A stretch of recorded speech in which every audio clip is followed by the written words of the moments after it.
सहनाववतु सहनौ भुनक्तु सह वीर्यं करवावहै तेजस्विनावधीतमस्तु मा विद्विषावहै। ॐ विश्वानि देव सवितरदुरितानि परासुव यद्भद्रं तन्न आसुव। ॐ शान्तिः शान्तिः शान्तिः। ओम श्री परमात्मने नमः। न्याय दर्शन की कक्षा में आप सभी का हार्दिक अभिनंदन है। हम न्याय दर्शन के दूसरे अध्याय के प्रथम आह्निक के दूसरे प्रकरण पर विचार कर रहे थे, जिसमें 15 सूत्रों पर हमने विचार किया था।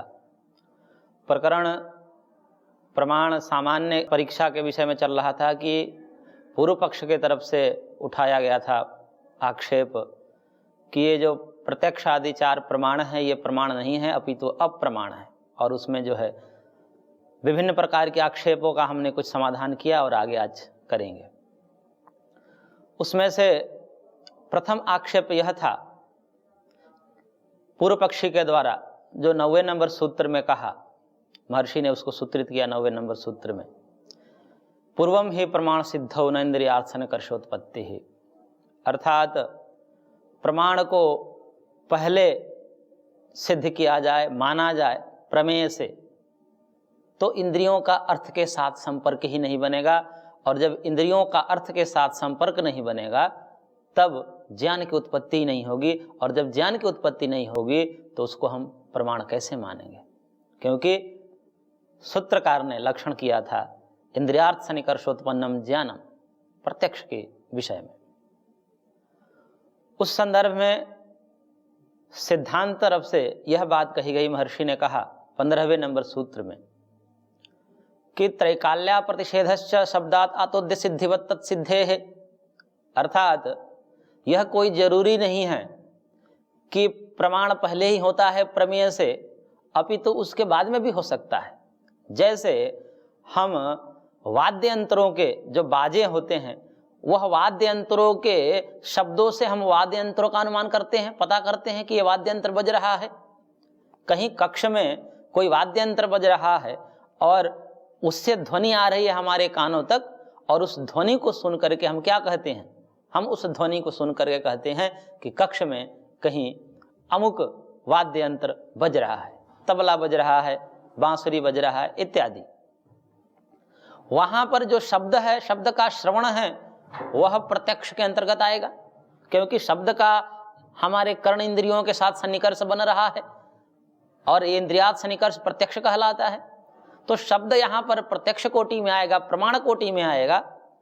और प्रमेय कौन कहलाएगा? अर्थात जाना किसको जा रहा है, उससे हम जान क्या रहे हैं, उस शब्द से किसको जान रहे हैं? तो उस वाद्य यंत्र को हम जान रहे हैं कि यह अमुक वाद्य यंत्र उस कक्ष में बज रहा है। मान लीजिए तबला बज रहा है, तो हम जानते हैं उस तबले की ध्वनि को सुन करके कि कक्ष में तबला है, तबला बज रहा है, कोई व्यक्ति तबला बजा रहा है। तो उस अमुक प्रकार के एक विशेष प्रकार के जो वाद्य यंत्र है उसका पता चलता है, जिसे हम तबला कहते हैं या बांसुरी कहते हैं या सितार कहते हैं, जो भी हैं। अब यहाँ पर प्रमाण बाद में आता है और प्रमेय पहले से स्थित है। प्रमेय पहले से स्थित है उस कक्ष में। प्रमेय अर्थात वाद्य यंत्र जिसको जाना जा रहा है कि यह अमुक प्रकार का वाद्य यंत्र बज रहा है, तो वह पहले से विद्यमान है कक्ष में, और शब्द बाद में हुआ, जो शब्द रूपी प्रमाण है, तो प्रमाण यहाँ पर बाद में आता है और प्रमेय पहले से विद्यमान रहता है। वाद्य यंत्र पहले से विद्यमान है और उससे जो उद्भूत शब्द है, ध्वनि है, वह बाद में उत्पन्न होता है। तो बाद में उत्पन्न हुआ प्रमाण से पहले विद्यमान प्रमेय का ज्ञान होता है। तो यह जो पूर्व पक्ष के द्वारा उठाया गया था आक्षेप कि प्रमाण पहले माना जाए, तो यह दोष होगा। तो कह रहे कि ये कोई जरूरी नहीं है, प्रमाण बाद में भी आ सकता है, पहले भी आ सकता है और साथ साथ भी आ सकता है। तीनों बातें हैं, इसलिए कोई नियम नहीं बन सकता। और नियम बनाने पे दोष है। कई बार नियम बनाते हैं तो नियम बनाने और वो नियम बनाने का मुख्य प्रयोजन ये होता है कि आक्षेपकर्ता ये बनवाना चाहता है, और यदि कोई आप एक नियम बनाते हैं तो कहीं ना कहीं उसे खंडित हो जाएगा। इसलिए वह बार बार इस प्रयत्न में लगा रहता है कि आप कोई नियम बनाओ, ऐसा या ऐसा, पहले या बाद में या साथ साथ। यदि इसमें से कोई एक नियम बनाया जाएगा तो दूसरे और तीसरे प्रकार से वो खंडित हो जाएगा। इसलिए सामने वाले को, वादी को बड़े धैर्य से सुनना होता है कि ये क्या कहलवाना चाहता है, और यदि ये कहलवाएगा तो इसका अंतिम परिणाम क्या ये सोच कर रखा है, किस प्रकार से ये हमको खंडन करेगा। इसलिए इसको ध्यान में रखते हुए, और ये वाद जो संवाद की प्रक्रिया है, शास्त्रार्थ की प्रक्रिया है, इसको बड़े गंभीरता के साथ सुना जाता है, लिया जाता है और उसका जवाब भी ध्यान से दिया जाता है। इस प्रकार से उस शास्त्रार्थ की परंपरा को और अच्छा बनाने के लिए वादी प्रतिवादी दोनों को बड़े धैर्य के साथ और बड़े सतर्कता के साथ एक दूसरे के बातों को सुना जाता है, और उसके पश्चातकालीन परिणाम को भी ध्यान में रखा जाता है कि ये किस लिए यह बात बोल रहा है, ये नियम क्यों बनवाना चाह रहा है। कई बार नियम बना करके हम फंस जाते हैं। जैसे कई विषय ऐसे आते हैं आध्यात्म में, परमात्मा के संबंधित या अन्य सब धर्म आदि के संबंधित, कि उसमें नियम बनाने से हमारी बातें खंडित हो जाती है। जैसे कोई नियम बनाया जाए कि ईश्वर जो है करता है या अकर्ता है, इस प्रकार के प्रश्न पूछे जाते हैं अध्यात्म में। वही ईश्वर करता है या अकर्ता है। करता का मतलब कि सृष्टि आदि का करता है, समस्त जो ये कार्य हैं, सृष्टि को रचना, चलाना इत्यादि जो कार्य हैं, उसका कर्ता कौन है? ईश्वर है। और ऐसे मंत्र भी मिलते हैं, यतो वा इमानि भूतानि जायन्ते न जातानि जीवन्ति यत्पर्यन्ते विषम विशन्ति तद विज्ञासस्व तद ब्रह्मेति, उपनिषद वाक्य है। और इसमें सीधा सीधा कहा है कि परमात्मा जो है करता है। जन्माद्यस्य अतः, इस ब्रह्म सूत्र के आधार पर भी यह बात सिद्ध होती है कि ईश्वर करता है, सृष्टि का करता है। तो यह भी बात सिद्ध है परमात्मा के विषय में कि ईश्वर करता है। फिर दूसरा प्रश्न यह है कि ईश्वर करता है या अकर्ता है। ईश्वर अकर्ता भी है, ऐसा भी मंत्र आता है वेदों में। द्वा सुपर्णा सयुजा सखाया समानम वृक्षम परिशस्व जाते तैर्वन्नः पिप्पलम स्वादवत्ति अन्नस्नन्य अभिचाकशीति। यहाँ पर अभिचाकशीति शब्द है, अर्थात वह केवल देखता है, ईक्षण करता है, कुछ नहीं करता, बस साक्षी भाव से देखता रहता है। और जो जीवात्मा है वह उस फल को भोगता है। यहाँ पर जगत को एक वृक्ष के रूप में परिकल्पना की गई है, और उस जगत रूपी वृक्ष पर दो सुंदर पक्षी, सुवर्ण पक्षी बैठे हैं। आत्मा रूपी एक पक्षी है और एक परमात्मा रूपी पक्षी है। उन दोनों में से आत्मा रूपी जो एक पक्षी है वह फल का तो भोग करता है, वह क्रियाशील है, वह संपूर्ण हाथ पैर इत्यादि चला करके संलग्न है भोगों में। परंतु जो दूसरा चेतन तत्व परमात्मा है वह केवल निष्क्रिय है, देखता रहता है, कुछ नहीं करता, उसमें कोई क्रियाएं नहीं होती। अब यह मंत्र तो कह रहा है कि यहां पर क्या है, वह निष्क्रिय है। अब पूर्व पक्ष की तरफ से प्रश्न यह किया गया कि आप बताइए ईश्वर करता है या अकर्ता है, ईश्वर सक्रिय है या निष्क्रिय है। अब यह प्रश्न ही फंसाने वाला है, इसमें से कोई एक उत्तर देंगे तो फंस जाएंगे, क्योंकि दूसरा पक्ष भी विद्यमान है हमारे शास्त्रों में, वेदों में। उसको लेकर के इस बात को खंडित किया जा सकता है कि आप तो ऐसे करें, वहां तो ये लिखा है। तो ऐसे प्रश्नों के समाधान के लिए आचार्यों ने, महर्षियों ने समाधान दिया कि आपको समझना पड़ेगा कि ये प्रश्न किस प्रकार का है। इस प्रश्न को बोलते हैं कि ये जो प्रश्न है और इसका जो उत्तर दिया जाने वाला है, यह आपका प्रश्न जो है विभज्य वचनीय प्रश्न है। विभज्य वचनीय का मतलब कि इसका हाँ ना में जवाब नहीं दिया जा सकता कि यही है या ये है, करता है या करता, ऐसा नहीं जा। इसको खंड खंड करके, तोड़ तोड़ करके इसको जवाब देना पड़ेगा। यदि एक देते हैं तो फंस जाते हैं। फिर वेद कहता है कि तदे जति तन्नई जति तद दूरे तदवंती के, वह चलता भी है, वह नहीं भी चलता। अणोरणीयान महतो महियान, वह सूक्ष्म से भी सूक्ष्म है और विराट से भी विराट है। तो इस प्रकार के जब कथन किए जाते हैं तो यह कथन जो पक्का कथन है, यह जो दृढ़ कथन है, इसको कोई खंडित नहीं कर सकता, क्योंकि इसमें दोनों तरफ से बांध दिया गया। वो ऐसा भी है, वह ऐसा भी है, वह सूक्ष्म से सूक्ष्म भी है और महान से महान भी है। इसी प्रकार से यह प्रश्न है। यहां पर प्रश्न आक्षेपकर्ता की दृष्टि से यही है कि यह कोई स्वीकार कर ले कि इस प्रमाणों को कब माना जाए, प्रमेय से पहले माना जाए या प्रमेय से बाद में माना जाए।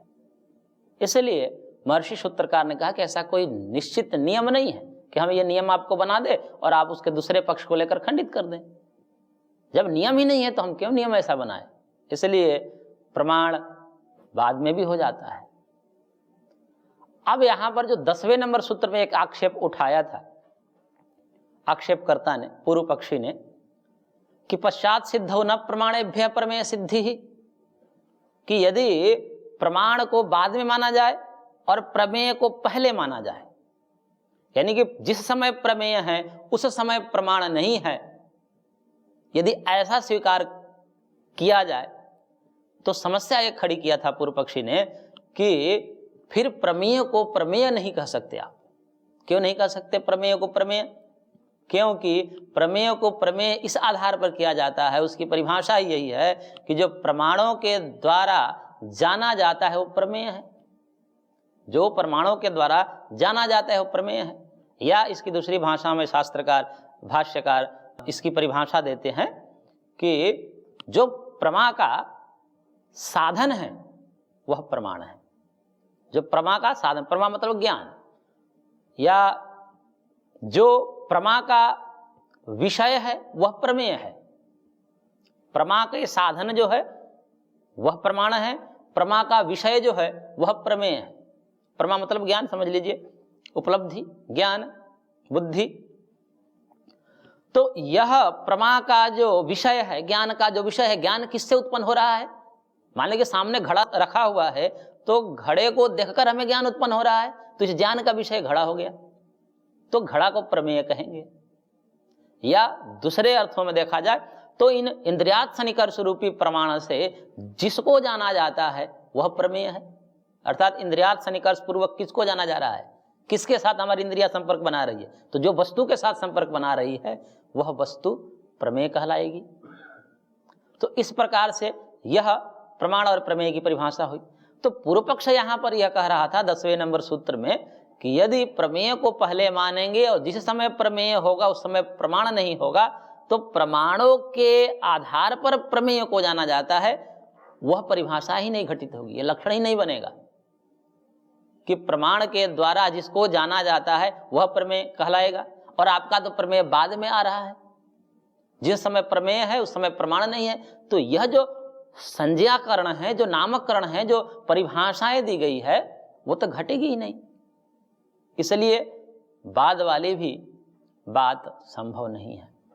ऐसा एक प्रश्न है आक्षेपकर्ता की दृष्टि से।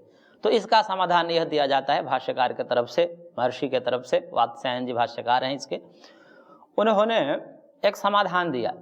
कहा कि यह जो संज्ञाएं का नामकरण है कि किस वस्तु का क्या नाम होगा और किस आधार पर होगा, उसको बोलते हैं प्रवृत्ति निमित्त। प्रवृत्ति निमित्त ये संज्ञाएं होती है कि भाई इसको हम ये क्यों कहेंगे, कुछ लक्षण बनाते हैं कि हम प्रमेय को प्रमेय क्यों कहेंगे, हम गाय को गाय क्यों कहेंगे, हम मनुष्य को मनुष्य क्यों कहते हैं, क्योंकि उसका कुछ प्रवृत्ति निमित्त अर्थ होता है, संज्ञाएं होती है। इस प्रकार से उन प्रवृत्ति निमित्त संज्ञाओं के आधार पर उनका नामकरण होता है। तब महर्षि ने यह समाधान दिया कि ये जो संज्ञाएं हैं इनका जो नामकरण है, प्रवृत्ति निमित्त जो नामकरण है, वह त्रैकालिक होता है। त्रैकालिक का मतलब वर्तमान, भूत और भविष्यत, तीनों कालों में होता है। जैसे पाचक, भोजन पकाने वाले को पाचक बोलते हैं, भोजन पकाने वाले को पाचक संज्ञा दी गई है।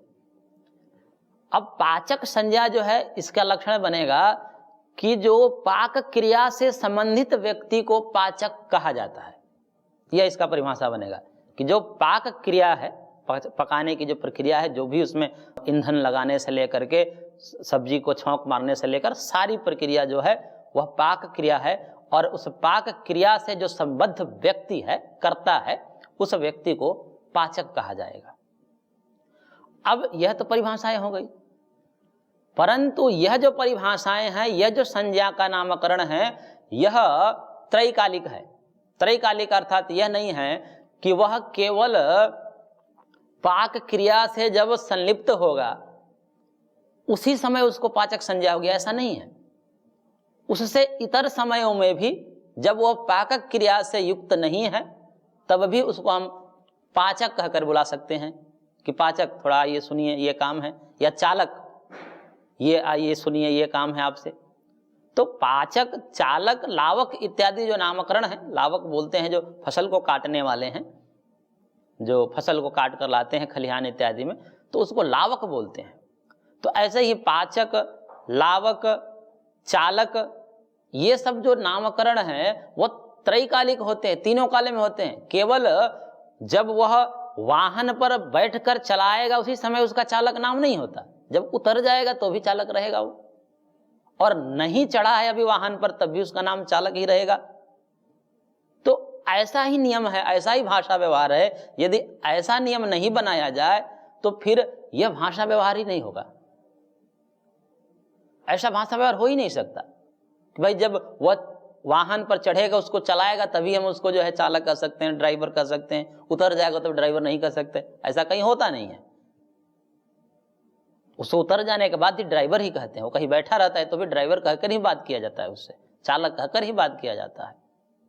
तो इस आधार पर जब यह बात सिद्ध हो गई भाषा व्यवहार की दृष्टि से कि जो ये संज्ञाएं हैं वह त्रैकालिक है, तब पूर्व पक्ष के द्वारा ये जो बात उठाई गई थी कि भाई प्रमाण के द्वारा जो वस्तु जानी जाती है उसे ही प्रमेय कहेंगे, और जिस समय प्रमेय है, प्रमाण है ही नहीं उस समय, तो हम कैसे कहेंगे इसको प्रमेय। तो यह समाधान है कि भैया यह जो प्रमेय है वो त्रैकालिक संज्ञा है, चाहे प्रमाण के द्वारा जाना जाए या नहीं जाना जाए, चाहे जाना जा रहा है या जाना जा चुका है या जाना जाने वाले है, तीनों ही स्थितियों में उसका नाम प्रमेय ही रहेगा। इसलिए प्रमाण बाद में आए तो भी कोई दिक्कत नहीं, प्रमाण पहले भी आ जाए तो भी उसके नामकरण में कोई दिक्कत नहीं, और यदि साथ साथ आ जाए तो भी कोई समस्या नहीं। इसलिए यह बातें असिद्ध हो जाती है, असंगत हो जाती है कि पश्चात सिद्धो न प्रमाणेभ्य प्रमेय सिद्धि, कि जो है ये प्रमेय है वह पहले हो गया, प्रमाण बाद में हो गया तो उसका नामकरण ही नहीं होगा। यह बात असंगत हो जाती है। तो इस प्रकार से महर्षि ने इसका खंडन किया। अब आगे इससे भी बढ़कर एक बात कह रहे हैं महर्षि 16 नंबर सूत्र में, प्रमेयता च तुला प्रमाण्यवत, प्रमेयता च तुला प्रमाण्यवत। इस सूत्र का यह तात्पर्य है कि महर्षि एक अतिरिक्त बात बता रहे हैं और स्पष्टीकरण के लिए कि जो ये बात कही जाती है कि प्रमाण पहले हो या बाद में हो या साथ साथ हो, तो यह जो प्रमाण प्रमेय का नियतिकरण व्यवस्था है वो कोई स्थायी नहीं है, परमानेंट नहीं है कि जो वस्तु प्रमाण कह दी गई वो हमेशा प्रमाण ही रहेगी, जो वस्तु प्रमेय कह दी गई वो हमेशा प्रमेय ही रहेगी, ऐसी कोई व्यवस्था नहीं है। अब जब ऐसी व्यवस्था ही नहीं है तो हम ये कैसे कर सकते हैं पहले बाद में साथ साथ, ये कोई नियम ही नहीं बन सकता। कभी कभी क्या होता है कि प्रमाण भी प्रमेय बन जाता है, प्रमेय भी प्रमाण बन जाता है। यहां पर उदाहरण दिया महर्षि ने तुला प्रमाण्यवत। तुला बोलते हैं तराजू को जिससे तौला जाता है। आजकल की तुला नहीं है, वो जो कंप्यूटराइज होती है उस तुला की बात नहीं है। तो जो दंड तुला होती है जिसमें एक तरफ बांट रखा जाता है और एक तरफ वस्तु रखी जाती है और उनका जो है मापन किया जाता है, उस बांट से वस्तु का मापन किया जाता है। अब क्या होता है देखिए, कभी कभी जो गांव में व्यक्ति रहा है, किसान है, वो इस बात से परिचित है। चूंकि अब वो भी थोड़ा बदल गया है व्यवहार, क्योंकि वो कंप्यूटराइज तुला आ गए हैं आजकल। इसलिए पहले ये था कि मान लीजिए कि वह जो व्यापारी है जो खरीद रहा है अनाज को, उसके पास 2.5 किलो के बांट हो, और अनाज है जो भी गेहूं चावल आदि वो 5-10 क्विंटल हो, अधिक मात्रा में हो, और 2.5 किलो का ही बांट हो, तो उसको तोलने में समय लगेगा। तो वह क्या करता था कि पहले 2.5 किलो का बांट इधर रखे और 2.5 किलो अनाज तोल ले। जब अनाज तोल लिया 2.5 किलो, अब क्या कर दिया कि उस अनाज पर इधर से उठाकर बांट के अनाज पर रख दिया। तो अनाज पर रख दिया तो अब 2.5 किलो का बांट और 2.5 किलो अनाज हो गया 5 किलो। अब ये बांट जो बन गया 5 किलो का बांट बन गया। अब जो है 2.5 किलो की अपेक्षा से 5 किलो की जो मापन है वह आसान है। 5 किलो की मापन से जल्दी हम माप सकते हैं, समय भी कम लगेगा, समय की भी बचत है, श्रम का भी बचत है। तो अब जिस समय मान लीजिए कि 2.5 किलो का बांट रखा और इधर 2.5 किलो अनाज रखा, अब यहां पर कौन प्रमाण हुआ कौन प्रमेय हुआ, यह ध्यान देने योग्य बात है। परिभाषा ये रट लीजिए, इसको ध्यान में रख लीजिए कि जो जिसके द्वारा वस्तु जानी जाती है वह प्रमाण कहलाता है, और प्रमाण के द्वारा जो वस्तु जानी जाती है वह वस्तु प्रमेय कहलाती है। यानी कि जानने का जो साधन है वो प्रमाण है और जानने का जो विषय है वह प्रमेय है। अब यहां पर जो बांट है वह अनाज को जानने का साधन है, तो जो जानने का साधन होता है वह प्रमाण कहलाता है। तो बांट यहां पर प्रमाण हो गया कि बांट के द्वारा जो भाई हम अनाज को जानेंगे कितना है, तो बांट हो गया प्रमाण। और प्रमेय कौन होगा? प्रमेय की परिभाषा है कि जो प्रमाण से जाना जाता है या जानने का जो विषय है। तो प्रमाण से कौन जाना जा रहा है? बांट से कौन जाना जा रहा है? तो बांट से अनाज जाना जा रहा है, तो अनाज हो गया प्रमेय। अब प्रारंभ वाली स्थिति है ये मैं प्रारंभ वाली स्थिति बता रहा हूं कि जब 2.5 किलो का बांट रखा और इधर 2.5 किलो ही अनाज तोला, उस समय प्रमाण कौन था और प्रमेय कौन था? बांट प्रमाण था और अनाज प्रमेय था। अब उसके मन में यह आ गया कि मैं भाई 2.5 किलो से नापूंगा तो लंबा समय लगेगा, समय जो बहुत लगेगा, श्रम भी ज्यादा लगेगा, हम क्या करें इसको 5 किलो बना दे। तो यहां से बांट को उठा करके इधर अनाज पर रख देता है। ऐसा कर दिया तो अब हो गया 5 किलो का। अब उसको उस 5 किलो को बांट समझकर, जिसमें बांट भी रखा हुआ है अनाज भी रखा हुआ है, अब उससे फिर 5-5 किलो जब तोलने लगा, उस समय प्रमाण प्रमेय कौन होगा? उस समय क्या होगा? बांट सहित वो जो अनाज था वह क्या माना जाएगा? वह प्रमाण माना जाएगा, क्योंकि अब उससे नापा जा रहा है। और प्रमेय कौन माना जाएगा? अब दूसरा जो वस्तु है उससे प्रमेय कहेंगे। या मान लीजिए कि वो दूसरे वस्तु कुछ भी हो सकता है, कि मान लो गेहूं से हम चावल माप रहे हो, क्योंकि गेहूं को तब हमने बांट बना दिया और उससे कुछ और चीज नापा जा रहा है, तो जो नापा जा रहा है वो बन जाएगा प्रमेय। तब यहां पर देखिए कि जो प्रमाण था कभी कभी प्रमेय बन जाता है, जो प्रमेय था वो प्रमाण बन गया। प्रमाणक प्रमेय कैसे बन जाता है? मान लीजिए कि कोई व्यक्ति आए और कहे कि आपकी बांट में गड़बड़ी है, भाई साहब आपकी बांट में गड़बड़ी है, मेरे को शंका है, मेरे को संदेह है कि आपकी बांट जो है इसमें कुछ गड़बड़ी है, ज्यादा है। क्योंकि लेने वाला जो है वो बांट ज्यादा रखता है। कभी कभी कोई व्यापारी ऐसे होते हैं कि वो कालाबाजारी करने के लिए बांट को थोड़ा सा बढ़ा देते हैं, तो उससे ज्यादा मात्रा में लेंगे किसान से। अब उस किसान को संदेह हो गया, वह कहे कि मैं आपकी बांट को तौलूंगा। अब वह कहीं से प्रमाणिक एक बांट को लाएगा, उस बांट से उसके बांट को नापेगा।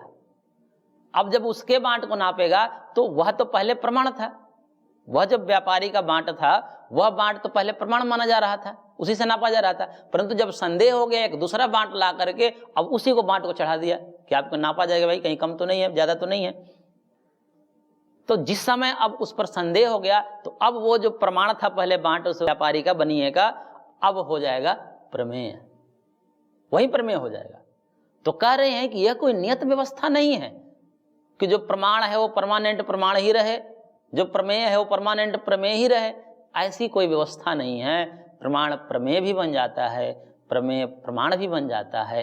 जब ऐसी नियत व्यवस्था ही नहीं है, तब हम ये कैसे कह सकते हैं कि प्रमाण पहले आता है या बाद में आता है, प्रमेय पहले आता है या बाद में आता है?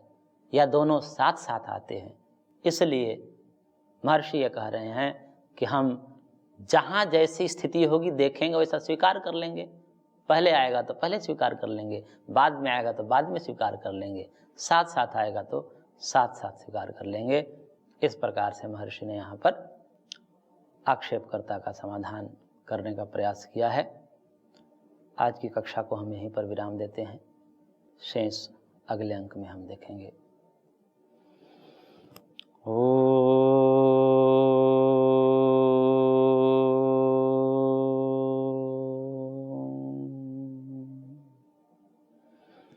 शांति शांति शांति।